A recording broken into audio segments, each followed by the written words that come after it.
Jim Popkin has been following this controversy. And Jim, is there evidence to back up the allegations, and what exactly are the allegations? Well, we don't know about the evidence yet, David, because obviously the FBI is just now starting.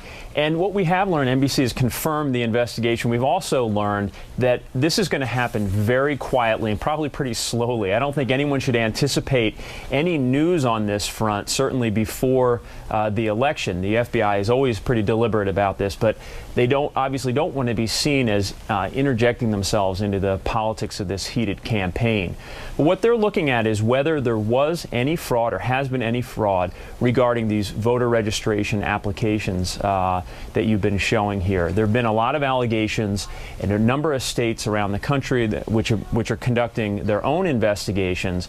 The FBI is kind of responsive to that and has listened to some of these complaints, and now they've decided to jump in and take a look at ACORN to see whether there has been any fraud.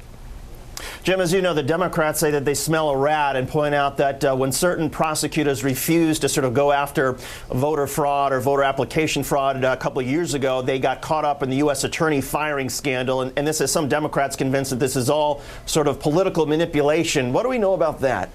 Well, the accusations are flying fast and furious on both sides today. There were dueling press conferences by both the Obama and McCain campaigns on this, arguing kind of both sides of the coin here.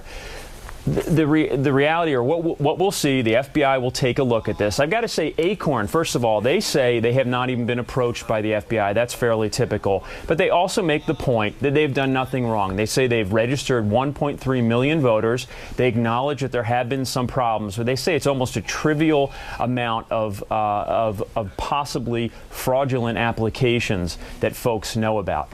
ACORN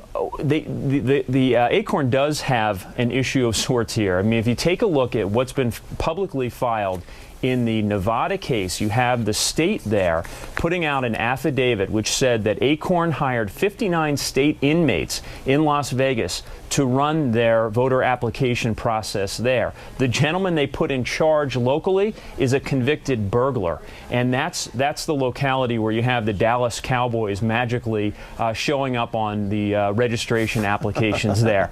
So there are clearly some issues, but ACORN makes the point that they're a very limited number at this point, David. NBC's senior investigative producer, Jim Popkin. Great stuff as always, Jim. Thanks for coming on. Thank you.